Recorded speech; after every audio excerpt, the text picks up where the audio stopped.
வேதாகமத்தில் உள்ள பழைய ஏற்பாடு புஸ்தகத்தில் சொல்லப்பட்டது. இது ஆயிரக்கணக்கான ஆண்டுகள் பழமையானது. நான் உங்களுக்கு சொல்ல போகிற ஒவ்வொரு வார்த்தையும் உண்மைதான். அதில் சில விஷயங்கள் நம்ப கடினமாக இருக்கும், ஆனால் உண்மை பெரும்பாலும் கற்பனை விட விசித்திரமானது. அதிகாரம் 2. ஆபிரகாம். சிலைகள் உண்மையில் தேவங்கள் என்று நம்பாத ஆபிரகாம் என்று ஒரு மனிதர் இருந்தார். தேவன் தான் படைப்பாளர் என்றும் அந்த தேவனை சிலைகளின் மூலம் வணங்க முடியாது என்றும் அவர் அறிந்திருந்தார். தேவன் அவரிடம், ஆபிரகாம், இந்த விக்கிரகாராதனை நகரத்தை விட்டுவிடு, உன் குடும்பம் மற்றும் நாடு அனைத்தையும் விட்டுவிடு. எங்கே செல்ல வேண்டும் என்பதை நான் உனக்கு காண்பிப்பேன். நான் உன்னை ஒரு பெரிய தேசத்தின் தகப்பனாக்குவேன். உன்னை ஆசீர்வதிப்பவர்களை நான் ஆசீர்வதிப்பேன், உன்னை சபிப்பவர்களை நான் சபிப்பேன். உன்னில் பூமியின் எல்லா ஜாதிகளும் ஆசீர்வதிக்கப்படும். பாவத்தையும் மரணத்தையும் அழிக்க வாக்குத்தத்தம் செய்யப்பட்ட குழந்தையாக ஆபிரகாம் இருக்க முடியுமா? சுமார் கிமு 1921 தான் கேட்ட குரல் தேவனின் குரல் என்பதை ஆபிரகாம் அறிந்திருந்தார். எனவே அவர் எங்கே போகிறார் என்று தெரியாமல் கீழ்ப்படிந்தார். அவர் விக்கிராதனையை விட்டுவிட்டு உயிருள்ள தேவனை பின்பற்றுகிறார் என்பதை அவர் அறிந்திருந்தார். ஆபிரகாமுக்கு அதுவே போதுமானது. ஆனால் அவர் தமது மருமகன் லோத்தையும் தன்னுடன் அழைத்து சென்றார். ஆபிரகாமின் பயணம் அவரை கானான் தேசத்திற்கு அழைத்து சென்றது. அங்கே காமின் மகன் குடியேறினான். இன்று அது பாலஸ்தீன் என்று அழைக்கப்படுகிறது. அங்கே தேவன் அவனோடு பேசினார். ஆபிரகாம், இந்த விக்கிரகாராதனை நகரத்தை விட்டுவிடு, உன் குடும்பம் மற்றும் நாடு அனைத்தையும் விட்டுவிடு. எங்கே செல்ல வேண்டும் என்பதை நான் உனக்கு காண்பிப்பேன். நான் உன்னை ஒரு பெரிய தேசத்தின் தகப்பனாக்குவேன். உன்னை ஆசீர்வதிப்பவர்களை நான் ஆசீர்வதிப்பேன், உன்னை சபிப்பவர்களை நான் சபிப்பேன். உன்னில் பூமியின் எல்லா ஜாதிகளும் ஆசீர்வதிக்கப்படும். சாரா, தேவன் என்னிடம் சொன்னார், இத்தனை ஆண்டுகள் அனைத்திற்கும் பிறகு நீ குழந்தைகளை பெறப் போகிறீர்கள். என்னால் ஒருபோதும் குழந்தை பெற முடியவில்லை என்பது உங்களுக்கு தெரியும். இப்போது நான் குழந்தை பிறக்கும் வயதை கடந்திருக்கிறேன். நான் எப்படி குழந்தைகளை பெறுவேன்? நீ கண்டிப்பாக பெறுவாய் என்று தேவன் என்னிடம் சொன்னார். ஆபிரகாம் தேசத்தின் வழியாக பயணிக்கையில் எப்போதாவது அவர் நிறுத்தி தேவனுக்கு ஒரு இரத்த பலியை கொடுத்தார். ஆபேலை போலவே ஒரு பாவி என்பதை மரணத்திற்கு தகுதியானவர் என்று அறிந்து விசுவாசத்தினாலே பலி செலுத்தினார். ஒரு ஆட்டுக்குட்டியின் பலியால் அவனுடைய பாவத்தை நீக்க முடியவில்லை. ஆனால் தேவன் ஆபிரகாமின் விசுவாசத்தை கண்டபொழுது தேவன் ஆபிரகாமின் பாவத்தை மூடினார். 10 ஆண்டுகளுக்கு பிறகு, ஆபிரகாம், உங்கள் குழந்தையை நான் தாங்குவேன் என்று தேவன் சொன்னதாக 10 ஆண்டுகளுக்கு முன்பு சொன்னீர்கள். எனக்கு இப்போது 75 வயது, உங்களுக்கு வயது 85. நாங்கள் வயதாகிவிட்டோம், ஆனால் இன்னும் குழந்தை இல்லை. விரைவில் நீங்கள் ஒரு குழந்தையை பெற மிகவும் வயதாகிவிடுவீர்கள். நீங்கள் நிச்சயமாக தேவனிடமிருந்து கேட்டிருக்கிறீர்களா? என்னுடன் பேசியது தேவனே என்று எனக்கு தெரியும். ஆனால் அவர் ஏன் இவ்வளவு நேரம் காத்திருக்கிறார் என்பது எனக்கு புரியவில்லை. நான் ஒரு பெரிய தேசத்தின் தந்தையாக இருப்பேன் என்று அவர் சொன்னார். ஆனால் என்னிடம் இருப்பது பழைய உடலும், குழந்தைகளை பெற முடியாத ஒரு பழைய மனைவியும், மேலும் ஆடுகளின் பெரிய பெரிய மந்தைதான். ஆபிரகாமே, பயப்படாதே. நான் உன் பாதுகாப்பும் உன்னுடைய பெரிய வெகுமதியுமாயிருக்கிறேன். எனக்கு குழந்தை இல்லாததால் நீங்கள் எனக்கு என்ன வெகுமதி தருவீர்கள்? உனக்கும் சாராவுக்கும் ஒரு குழந்தை பிறக்கும். வா ஆபிரகாம், நட்சத்திரங்களை பார், அவற்றை எண்ண முடியுமா என்று பார். நட்சத்திரங்களைப் போலவே உன் பிள்ளைகளையும் எண்ண முடியாது. நீங்கள் சொல்வது போல் அது நிறைவேறும் என்று நான் நம்புகிறேன். நீ என்னை நம்புவதால் உன் விசுவாசத்தை நீதியைப் போல நான் எண்ணப் போகிறேன். 400 ஆண்டுகள் அவர்கள் அடிமைகளாக துன்பப்பட்ட பிறகு நான் அந்த தேசத்தை தண்டிப்பேன். உன் பிள்ளைகள் மிகுந்த செல்வத்துடன் அங்கிருந்து வெளியேறுவார்கள். பின்னர் அவர்கள் இங்கு திரும்பி வந்து இந்த தேசத்தில் வசிப்பார்கள். ஒரு குழந்தையின் பற்றிய வாக்குத்தத்தம் எங்கே? நான் நாளுக்கு நாள் வயதாகிவிடுகிறேன். விரைவில் உங்களாலும் விதை உற்பத்தி செய்ய முடியாது. ஆபிரகாம், நான் உங்களுக்கு ஒருபோதும் குழந்தைகளை கொடுக்க முடியாது. இந்த தேசத்தின் வழக்கம் என்னவென்றால், என் அடிமை பெண் எனக்கு ஒரு குழந்தையை பெற முடியும். ஆபிரகாம், குழந்தை பெறுவதற்கான கடைசி வாய்ப்பு இது என்று நீங்கள் பார்க்கவில்லையா? தாமதமாகிவிடும் முன் நீங்கள் அவளை அழைத்துச் சென்று ஒரு குழந்தையை பெற வேண்டும். அது உங்கள் வித்தையாக இருக்கும். இது தேவனின் சித்தம். நீங்கள் இனி எப்படி எப்போதாவதும் ஒரு பெரிய தேசத்தின் தந்தையாக இருப்பீர்கள்? ஆபிரகாம் ஜெபிக்கவில்லை. அவன் தேவனின் வாக்குத்தத்தத்தை மறந்தான். மேலும் அவனது மனைவியின் சத்தத்தை கேட்டான். இது ஒரே வழி. பல மாதங்கள் கழித்து நான் ஆபிரகாமின் குழந்தையை பெறப்போகிறேன். அவள் ஆபிரகாமின் குழந்தையை சுமந்தாள் என்று ஆகார் அறிந்த போது அவள் பொறாமை அடைந்தாள். சாராவை இகழ்ந்தாள். சாரா பொறாமையால் மகிழ்ச்சியற்றவாக வளர்ந்தாள். சாரா ஆகாரை கடினமாக உழைக்க வைத்தாள்.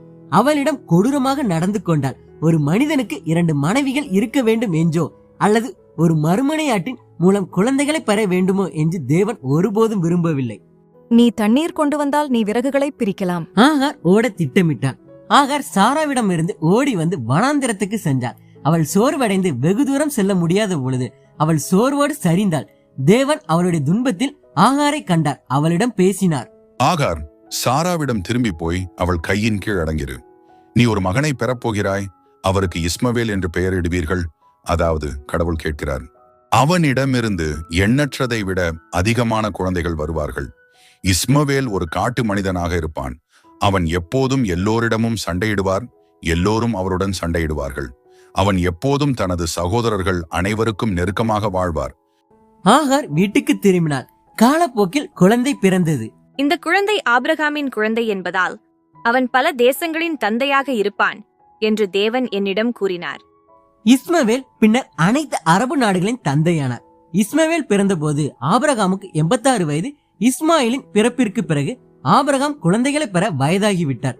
தேவன் ஆபிரகாமுக்கு வாக்குத்தத்தம் செய்த குழந்தையாக இஸ்மவேல் இருப்பாரா? ஆனால் குழந்தை சாரா மற்றும் ஆபிரகாம் வழியாக வரும் என்று தேவன் சொன்னார். ஆபிரகாம் மற்றும் சாரா இருவரும் குழந்தைகளை பெற வயதாகி விட்டதால் தேவன் எப்படி வாக்குத்தத்தத்தை நிறைவேற்ற முடியும்? இஸ்மவேலுக்கு 13 வயதும் ஆபிரகாமுக்கு 91 வயதும் இருந்த பொழுது தேவன் அவரிடம் மீண்டும் பேசினார். ஆபிரகாம், நான் சர்வ வல்லமை உள்ள தேவன். நான் உனக்கு சொல்லும் அனைத்தையும் செய். பாவம் செய்யாதே. நான் முன்பு சொன்னது போல் நான் உன் பிள்ளைகளை பெருக்கி நீ பல தேசங்களின் தந்தையாக இருப்பாய். நான் உன்னுடன் செய்யதேன் உடன்படிக்கையை உன்னுடனும் பின்னர் உன் பிறகு உன் பிள்ளைகளுடனும் ஸ்திரப்படுத்துவேன். கானான் தேசத்தை என்றென்றும் உன் பிள்ளைகளுக்கு கொடுப்பேன். நான் வாக்குத்தத்தம் செய்தபடியே சாரா கர்ப்பவதியாகி குழந்தையை பெறுவாள். அவன் பல தேசங்களின் தலைவராக இருப்பான். ஹாஹா, அது எப்படி அவ்வாறு இருக்க முடியும்? எனக்கு இப்போது 99 வயது, சாராவுக்கு 89 வயது. என் உடல் செத்தது போலவே இருக்கின்றது. எங்களுக்கு குழந்தைகள் இருக்க முடியாது. தயவு செய்து இஸ்மவேல் வாக்குத்தத்தம் செய்த குழந்தையாக இருக்கட்டும். இல்லை, ஆரம்பத்திலிருந்தே நான் சொன்னது போல் உனக்கும் சாராவுக்கும் உங்கள் சொந்த உடலிலிருந்து உங்களுடைய ஒரு குழந்தை பிறக்கும். ஆசீர்வாதத்தின் வாக்குத்தத்தம் இஸ்மவேல் அல்ல, அவன் மூலமாகவே நிறைவேற்றப்படும். ஒரு வருடத்தில் சாரா ஒரு ஆண் குழந்தையை பெற்றெடுப்பாள். இது சாத்தியமா? ஆம், மனித உடலை படைத்த தேவன் நிச்சயமாக 2 பழைய செத்த உடல்களை எடுத்து அவற்றை மீண்டும் வளமாக்க முடியும். நிச்சயம் தேவனால் அதை செய்ய முடியும். சில நாட்களுக்கு பிறகு பாலைவனத்திலிருந்து 3 புருஷர் தோன்றினார். அவர்கள் வெகு தூரம் பயணித்ததைப் போலவே உள்ளூர் என்று தோன்றவே இல்லை. அவர்கள் பலமானவர்கள், நம்பிக்கையானவர்கள், வயதற்றவர்கள். ஆபிரகாம் அவர்களை அணுகுவதை பார்த்தார். அவர்கள் வித்தியாசமாக இருப்பதை அறிந்தார். ஆனால் அவருடைய பார்வையாளர்கள் இந்த உலகத்தை சேர்ந்தவர்கள் அல்ல என்பது அவருக்கு தெரியாது. அவர்களில் 2 நீதியுள்ள தேவதூதர்கள். 3வது தேவன்தானோ தேவதூதர் வடிவத்தில் தோன்றினார். அதனால் அவர் ஆபிரகாமுடன் பேசினார். ஆபிரகாம் அவர்களை சந்திக்க வெளியே சென்றார். ஆபிரகாம், உன் மனைவி சாராவுக்கு ஒரு மகன் பிறப்பான். என்னைப் போலவே ஆபிரகாமும் இன்னும் வயதானவர். எனக்கு மீண்டும் இன்பம் கிடைக்குமா? தனக்கு ஒரு குழந்தை பிறக்கும் என்று தேவன் சொல்லும்போது சாரா ஏன் சிரிக்கிறாள்? நான் சிரிக்கவில்லை. நீ உண்மையில் சிரித்தாள். நீ நம்பவில்லை. தேவனுக்கு எதுவும் கடினமாக இருக்கிறதா? நீ கருத்தரிக்க சரியான நேரம் வரும்போது நான் மீண்டும் வருவேன். உனக்கு ஒரு குழந்தை பிறக்கும். நான் என்ன செய்யப் போகிறேன் என்று ஆபிரகாமிடம் சொல்ல வேண்டுமா? அவர் பல குழந்தைகளின் தந்தையாக இருக்கப் போகிறார். அவர் எனக்கு கீழ்ப்படியும்படி தனது பிள்ளைகளுக்கும் பேரக் குழந்தைகளுக்கும் கற்றுக் கொடுப்பார். ஆம், அவர் தெரிந்து கொள்ள வேண்டும். சோதோம் மற்றும் கொமோராவின் பாவம் மிகவும் மோசமாக வளர்ந்துள்ளது. 2 நகரங்களிலும் உள்ள ஒவ்வொரு ஆத்மாவையும் நான் அழிப்பேன், ஆண்கள், பெண்கள் மற்றும் குழந்தைகள். ஆனால் என் மருமகன் லோத்தும் அவரது குடும்பத்தினரும் அங்கே வசிக்கிறார்கள். 50 நீதிமான்களைக் கண்டால் நான் நகரத்தை விட்டு விடுவேன். நீதிமான்களை துன்மார்க்கருடன் அழிப்பது தேவனைப் போல் இருக்காது. நகரத்தில் 50 நீதிமான்கள் இருந்தால் என்ன செய்வது? நீதிமான்களை காப்பாற்ற முழு நகரத்தையும் விட்டு விடுவீர்களா? எல்லா மனிதர்களுக்கும் நீதிபதி சரியானதை செய்வார் என்பதை நான் அறிவேன். நான் வெறும் அழுக்கு, தேவனிடம் பேச தகுதியற்றவன். ஆனால் 45 நீதிமான்கள் மட்டுமே இருந்தால் என்ன செய்வது? 5 இல்லாததால் அனைத்தையும் அழிப்பீர்களா? இந்த 45 இருந்தால் நான் அதை அழிக்க மாட்டேன். 45 மட்டுமே காணப்பட்டால் என்ன செய்வது? 40 நீதிமான்கள் இருந்தால் நான் அதை அழிக்க மாட்டேன். என்னுடன் கோபப்பட வேண்டாம். 30 இருந்தால் என்ன? 20 இருந்தால் என்ன? பொல்லாத நகரத்தில் 20 நீதிமான்கள் இருந்தால் நான் அதை அழிக்க மாட்டேன். நான் அதை 30க்கு அழிக்க மாட்டேன். தயவு செய்து கோபப்பட வேண்டாம். இது கடைசி முறை நான் உங்களிடம் கேட்பேன். நகரத்தில் 10 நீதிமான்கள் மட்டுமே இருந்தால் என்ன செய்வது? அதை இன்னும் அழிப்பீர்களா? இல்லை, நான் 10 நீதிமான்களை கண்டுபிடிக்க முடிந்தால் நான் நகரத்தை அழிக்க மாட்டேன். நீங்கள் 10 பேரை கண்டுபிடிக்க முடியவில்லை என்றால் தயவு செய்து என் மருமகன் லோத்தை எச்சரிப்பீர்களா? இன்றைக்கு இரவு அவரை பார்ப்போம். 2 தேவதூதர்களும் அன்று மாலை நகரத்துக்குள் சென்று லோத்தின் வீட்டின் வழியே நடந்தார்கள். ஆனா இது வக்கிரமானது. நான் நினைச்சதை விட மோசமானது. தேவன் ஏன் அனைவரையும், குழந்தைகளையும் மிருகங்களையும் கூட அழிக்கப் போகிறார் என்பதை இப்போது நான் காண்கிறேன். ஏய், அவர்கள் ரொம்ப அழகாக இருக்கிறார்கள். நாங்கள் அவர்களைப் பற்றி தோழர்களிடம் கூறுவோம். ஏய் அந்நியர்களே, இன்றிரவு நீங்கள் தெருவில் தங்க முடியாது. அது பாதுகாப்பானது அல்ல. இரவு என் வீட்டிற்கு. அவர் யார் என்று நினைக்கிறார்? இவ்வளவு உயர்ந்தவர், வலிமை மிக்கவர், பெரிய பாசாங்கு. லோத்தே, அந்த ஆண்களை எங்களிடம் அனுப்பு. நாங்கள் அவர்களுடன் உடலுறவு கொள்ளலாம். போய்விடுங்கள். இந்த தீய காரியத்தை உங்களால் செய்ய முடியாது. ஆம், உன் மகள்களை நாங்கள் விரும்பவில்லை. எங்களுக்கு அந்த அழகான ஆண்களே வேண்டும். வெறுப்பு பரப்புகிறார். வெளிநாட்டவரே, நாங்கள் கதவை உடைத்து உங்களுக்கு மோசமாக செய்வோம். அவர்கள் எங்கே இருக்கிறார்கள்? கர்த்தராகிய தேவன் உங்களை குருடராக்கிறார். இது என்ன வகையான சக்தி? என்னால் பார்க்க முடியவில்லை. என்ன நடந்தது? விளக்குகளை யார் அணைத்தார்? நாளை காலை நீங்கள் நகரத்தை விட்டு வெளியேற வேண்டும். நீங்கள் விரும்பும் நபர்களை எச்சரிக்கவும். தேவன் நீதியுள்ளவர். இந்த பாவத்தை இனி பொறுத்து கொள்ள மாட்டார். நாளை தேவன் இந்த இடத்தில் வானத்திலிருந்து அக்கினியை வர்ஷிக்கப் போகிறார். சோதோம் மற்றும் கொமோராவில் உள்ள அனைவரும் செத்து விடுவார்கள். சீக்கிரம் தீவிரைவில் விழும். யாரும் தப்பிக்க மாட்டார்கள். இந்த நகரம் எரியும் போது நீங்கள் அதை திரும்பி பார்க்க வேண்டாம் என்று தேவன் கூறுகிறார். தயவு செய்து யாரும் திரும்பி பார்க்க வேண்டாம். ஐயோ, அப்பா அம்மா தேவனுக்கு கீழ்ப்படியவில்லை. அவள் உப்பாக மாறிவிட்டாள். அங்கெல்லாம் பார்க்காத, சீக்கிரமா ஓடிவாங்க. சோதோம் மற்றும் கொமோராவில் உள்ள ஒவ்வொரு உயிரினங்களும் அன்று இறந்தன. தேவன் நீதி உள்ளவர். அவர் பாவத்தை வெறுக்கிறார். குறிப்பாக வக்கிரமான உடல் உறவு, ஆண்கள் ஆண்களுடனும் மற்றும் பெண்கள் பெண்களுடனும், குழந்தைகள் சம்பந்தப்பட்ட பாலியல் பாவங்கள் எல்லாவற்றையும் மோசமானவை. உலகத்தை ஒருபோதும் தண்ணீரினால் அழிக்க மாட்டேன் என்று தேவன் வாக்குத்தத்தம் அளித்திருந்தார். ஆனால் அவர் அக்கினியை பற்றி எதுவும் சொல்லவில்லை. அடுத்த முறை அது அக்கினியால் இருக்கும். எந்த ஒரு பாவத்திற்கும் தண்டனை மரணம், உடல் மரணம் மற்றும் அக்கினி ஏரியில் நித்திய மரணம். தேவனின் கிருபையால் லோத்து தேவனுடைய நியாய தீர்ப்பிலிருந்து காப்பாற்றப்பட்டார். திரும்பி பார்க்க வேண்டாம் என்று எச்சரித்த போது தேவன் தீவிரமானவர் என்று அவனுடைய மனைவி நம்பவில்லை. எல்லா பாவங்களுக்கும் தண்டனை எப்பொழுதும் மரணமே. இதற்கு விதிவிலக்கே இல்லை. தேவன் உங்களிடம் கிருபை காட்டியதில் நான் மிகவும் மகிழ்ச்சி அடைகிறேன். லோத்து, நீங்கள் அந்த நகரத்தில் இறந்திருக்கலாம். தேவன் பாவத்தையும் துன்மார்க்கத்தையும் வெறுக்கிறார். நீங்கள் அந்த வகையான மடருந்து விலகியிருக்க வேண்டும். உன் மனைவியை பற்றி நாங்கள் மிகவும் வருந்தினோம். நீ இப்பொழுது என்ன செய்வாய்? எப்படியாவது சமாளிக்குவோம். லோத்து தனது 2 மகள்களுடன் புறப்பட்டார். தேவன் ஆபிரகாமை தொடர்ந்து ஆசீர்வதித்தார். சாராவுக்கு ஒரு குழந்தை பிறக்கும் என்று தேவன் வாக்குத்தத்தம் அளித்திருந்தார். ஆபிரகாமும் சாராவும் நீண்ட காலமாக மறந்து போன ஆசைகளின் விழிப்புணர்வை உணரத் தொடங்கினார். ஆபிரகாம், உங்களுக்கு என்ன வந்துட்டது? நீங்கள் என்னை வந்த வழியில பார்த்து பல வருடங்கள் ஆகின்றன. இது ஒரு ஆச்சரியமான விஷயம். சாரா குழந்தையுடன் இருப்பதை விரைவில் அனைவருக்கும் தெரிந்தது. தேவன் சொன்னது போல் நாம் அவரை ஈசாக்கு என்று அழைப்போம். அவர் ஒரு பெரிய தேசத்தின் தந்தையாக இருப்பார். ஆம், நான் ஒரு குழந்தையை பெற்றெடுப்பேன் என்று தேவன் சொன்னபோது அது என்னை சிரிக்க வைத்தது. என் வயதான காலத்தில் நான் என் சொந்த குழந்தையை பராமரிப்பேன் என்று யார் நம்பியிருப்பார்கள்? தேவன் தனது வாக்குத்தத்தத்தை கடைபிடித்தார். அவர் எப்பொழுதும் அப்படியே செய்கிறார். ஆகாரின் ஆபிரகாமின் மகன் இஸ்மவேலுக்கு இப்பொழுது 14 வயது. அவர் புதிய குழந்தையை வெறுத்தார். சின்ன முட்டா பையன் என்னை கேலி செய்கிறான். அந்த எகிப்தியனை என் ஈசாக்கோடு ஒரே வீட்டில் வைத்திருக்க மாட்டேன். அடிமை பெண்ணையும் அவளுடைய மகனையும் வெளியேற்றுங்கள். வாக்குத்தத்த பிள்ளையான ஈசாக்கோடு அவர்கள் எந்த சுதந்திரத்தையும் பெறமாட்டார்கள். தேவன் ஆபிரகாமுடன் பேசினார். சாரா சொல்வது சரிதான். ஆகார் மற்றும் இஸ்மவேலை அனுப்பிவிடு. இஸ்மேல் ஈசாக்கோடு வாரிசாக இருக்க மாட்டார். ஆனால் அது உன்னை வருத்தப்பட விடாது. நான் அவர்களை கவனித்துக் கொள்வேன். இஸ்மவேல் உன் மகன் என்பதால் அவரிடமிருந்து ஒரு பெரிய தேசத்தை நான் வரப்பண்ணுவேன். ஆனால் வாக்குத்தத்தம் அளிக்கப்பட்ட மீட்பர் சாத்தானை தோற்கடிப்பார். இஸ்மவேல் அல்ல, ஈசாக்கு வழியாக வருவார். இஸ்மவேல் அனைத்து அரபு மக்களுக்கும் தந்தையாக முடியாக வளர்ந்தார். அதே நேரத்தில் ஈசாக்கு அனைத்து யூத மக்களுக்கும் தலைவராக வளர்ந்தார். அரேபியர்களும் யூதர்களும் அரை சகோதரர்கள். நீ ஒரு அதிசய குழந்தை. உலகத்தை பாவத்திலிருந்து நீ விடுவிப்பாயா? ஆபிரகாம் தன் மகன் ஈசாக்கை நேசித்தார். அவர்கள் பிரிக்க முடியாதவர்களாக மாறினர். அப்பா, ஏன் இந்த அழகான சிறிய ஆட்டுக்குட்டிகளை கொன்று பாறைகளின் குவியல்களில் எரிக்கிறீர்கள்? வானத்தின் பூமியின் தேவன் பரிசுத்தமானவர், தூய்மையானவர். என்னை போன்ற பாவமுள்ள மனிதனுக்கு மிகவும் தூய்மையானவர். முதல் மனிதர் ஆதாம் தேவனுக்கு கீழ்ப்படியவில்லை. மேலும் மனித இனம் அன்றிருந்து அதிக பாவமுள்ளவர்களாக இருந்தார். தேவன் ஆதாமிடம் பாவம் செய்தால் அவர் செத்து விடுவார் என்று சொன்னார்.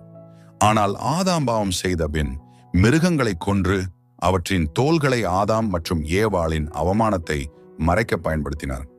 நான் ஒரு ஆட்டுக்குட்டியை கொன்று தேவனுக்கு வழங்கும் போது அது என் பாவத்தை நான் உணர்ந்து அப்பாவி ஆட்டுக்குட்டியை என்னிடத்தில் இறக்கும்படி அளிக்கிறேன் என்றதை அறிக்கையிடுகிறது. ஈசாக்கு வலுவாக வளர்ந்து தன் தந்தையின் தேவனை நம்ப கற்றுக்கொண்டான். ஆபிரகாம் அவரை மிகவும் நேசித்தான். அவர்கள் அடிக்கடி ஆராதிப்பதற்கு பலிபீடத்தின் மீது எரிக்கப்பட்டது பலி செலுத்துவதற்கும் ஒன்றாக சென்றனர். ஆபிரகாம், நீ நேசிக்கும் உன் ஒரே மகனாகிய ஈசாக்கை அழைத்துக் கொண்டு அவனை எனக்கு சர்வாங்க தகன பலியாக கொடுக்க வேண்டும் என்று நான் விரும்புகிறேன். தேவனே, இது போன்ற ஒரு காரியத்தை செய்ய நீங்கள் எப்படி என்னிடம் கேட்க முடியும்? இது உங்களைப் போன்றதல்ல. புறஜாதிகள் மனித பலிகளை வழங்குகிறார்கள். என் மகன் ஈசாக்கிலிருந்து ஒரு பெரிய தேசத்தை உருவாக்குவீர்கள் என்று சொன்னீர்கள். நான் அவரை கொன்றால் உங்கள் வாக்குத்தத்தம் நிறைவேறாது. ஆனால் நீங்கள் தேவன். எனக்கு இது புரியவில்லை, ஆனாலும் நான் உங்களுக்கு கீழ்ப்படிவேன். இது 3 நாள் பயணம். எனவே நாங்கள் 1 வாரம் போய்விடுவோம். கவனித்துக் கொள்ளுங்கள். எனது 2 மனிதர்களுக்காக ஜெபிப்பேன். அப்பா, அங்கே மலை இருக்கிறது. இரவு நேரத்திற்கு முன்பே நாங்கள் அங்கே இருப்போம். ஆம், நாங்கள் சென்று ஆராதித்து மீண்டும் வருவோம். அப்பா, நாங்கள் விறகை கொண்டு வந்தோம். நீங்கள் பலிபீடத்தை கட்டினீர்கள். ஆனால் பலி எங்கே?